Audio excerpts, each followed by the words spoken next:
Does money matter for getting girls? Definitely. Yes.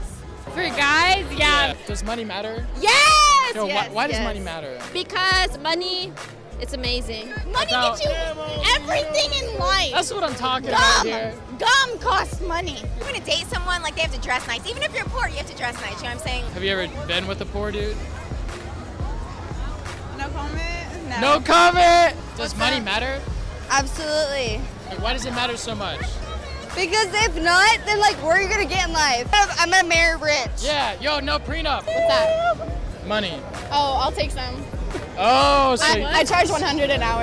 As long as you can have enough food to survive. It's our birthday. It's my birthday. yo, just eat some dick, guys. You'll have plenty enough to survive. Women like money. Huge shock, I know. Thank God you're subscribed to this channel. I mean, where would you be without profound insights like this? But honestly, some guys underestimate how important money is to women because their approach to money is so different to the way that they, as a man, would go about it. You know, they think, well, if this woman was really motivated by money, then why isn't she working hard like I am? Why isn't she out there hustling, grinding? She seems kind of lazy. Why isn't she out there trying to get that cash? He doesn't understand because as a woman, she doesn't need to earn money to have money. I'm not bringing a fucking thing to the table other than this fat ass, these big titties, this pretty little fight. That's it. That's it. That's all you get from me.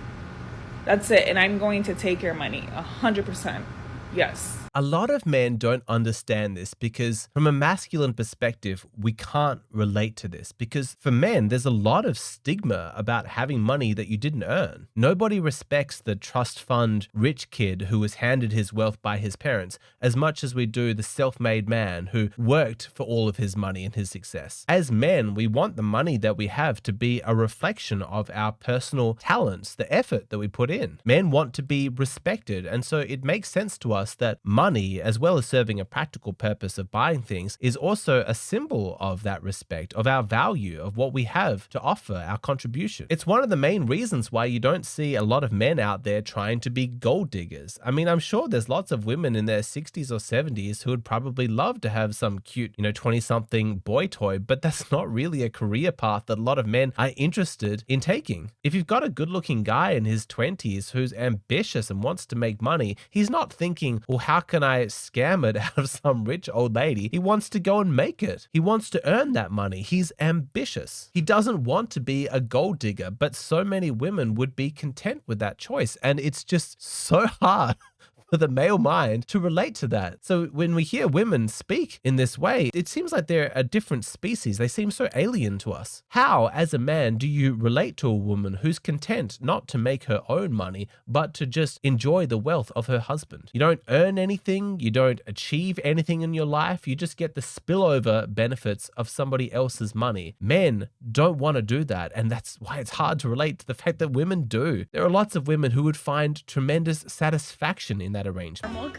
My favorite part is when she says, we're expensive. Don't you love it when women just reveal, without even knowing it, the truth of who they are? Some of the figures there, 200, 300, 500K that they want a man to make in a year. It just makes no sense to us as men. Why? What specifically are you going to be buying? Why do you need that much money? A lot of people already understand that women like to use money as a kind of status symbol, like, look how wealthy I am. But today I want to talk about two ways that women use money that's not often discussed, and that's escape and leverage. When I say escape, I mean in a couple of different ways. The most obvious is escape from discomfort. Money can be used to smooth over a lot of the pointy bits of life. Flying economy sucks, so you use money to fly business class. This food tastes awful, let's use money to eat out at an expensive restaurant. Men and women both do that, but unique for women is the use of money as an escape from doubts about her own desirability. This doesn't work with her own money, but if a woman is feeling insecure about her own desirability, then having a man spend money on her is a great way of calming that insecurity. Your man probably loves you, but did he buy you a Benz? Did he buy you a Mercedes 2020 AMG?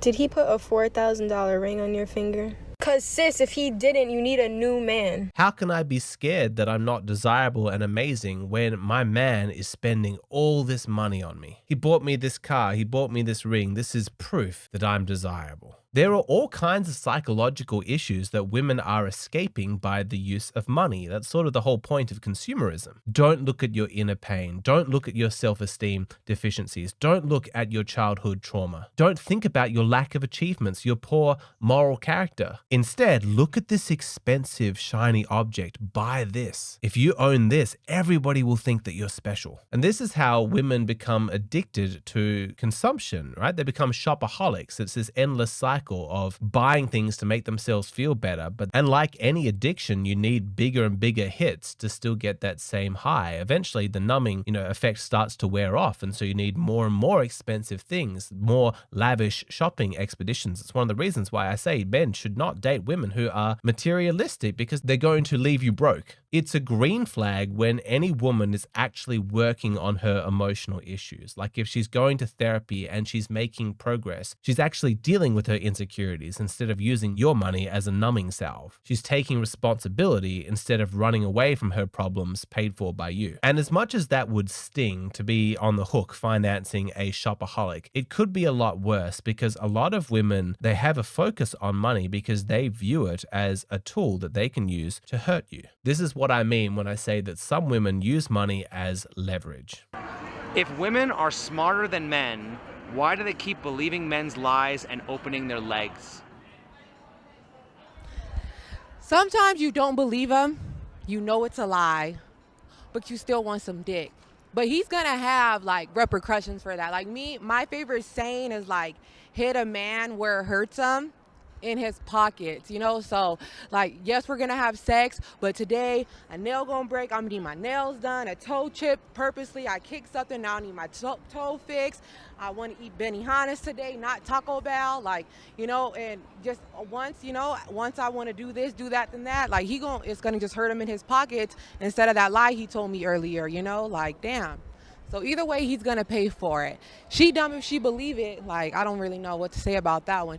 But me, I believe stuff too, but because I'm going to get something out of it, Either I'm going to believe this lie, I'm going to get some good dick, or I'm going to play dumb, get a shopping spree when I wake up. Like, life is going to go good for me after you tell this dumbass lie, I'm about to do you in right after this, Isn't it fascinating the way that women think? Money is leverage to hurt a man. The truth is that some women feel very vulnerable in relationships because deep down they know that they don't have a lot to offer. She can sense that her position in his life is very precarious. If he didn't marry her for her accomplishments, her intelligence, her character, instead he married her for her youthful looks and for access to sex, then she's going to be scared because she knows that her appearance is going to fade. And do you think that a woman's dating options increase or decrease with age?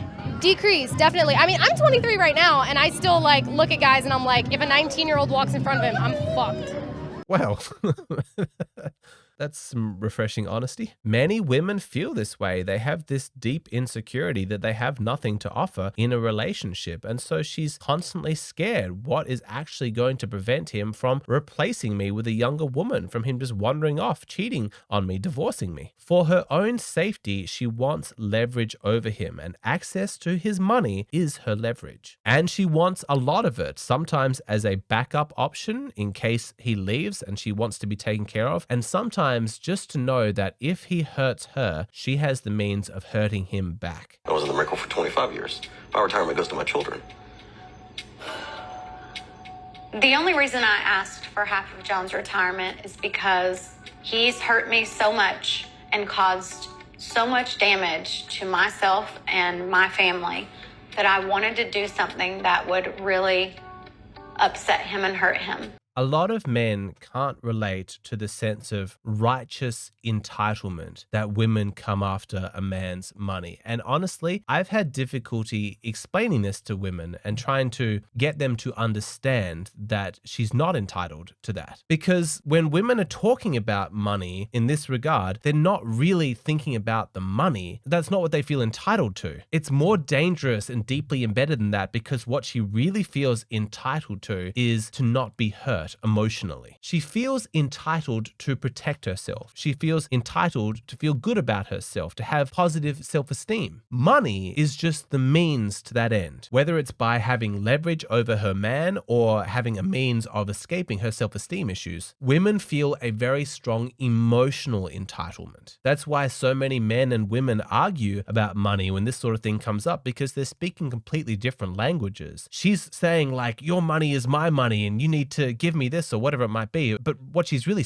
translating is, I don't want to be hurt. I want to have power over you. I want to feel good about myself. And then you saying like, but this is my money. You can't just take it. You're not entitled to it. What she's hearing is, you have no right to feel safe. You shouldn't feel good about yourself. The man is approaching this topic of conversation logically, like, okay, so I have ownership over this, you have ownership over that. Let's, come to a reasonable arrangement about the division of our assets. But it's not a logical, practical discussion for the woman. No, it's an emotional one. But it doesn't need to be this way. Women who approach money in this matter are low quality women. You don't need to put up with it. You should have higher standards. But that begs the question, what is the relationship that a high quality woman has to money? What are some green flags that I should be looking out for? The answer to that question is available in the full-length version of this video, which I post on Patreon. The way I tend to structure my videos is that a lot of the negative stuff comes out first. That goes on YouTube. Like, here are the dangers to avoid. This is what a low quality woman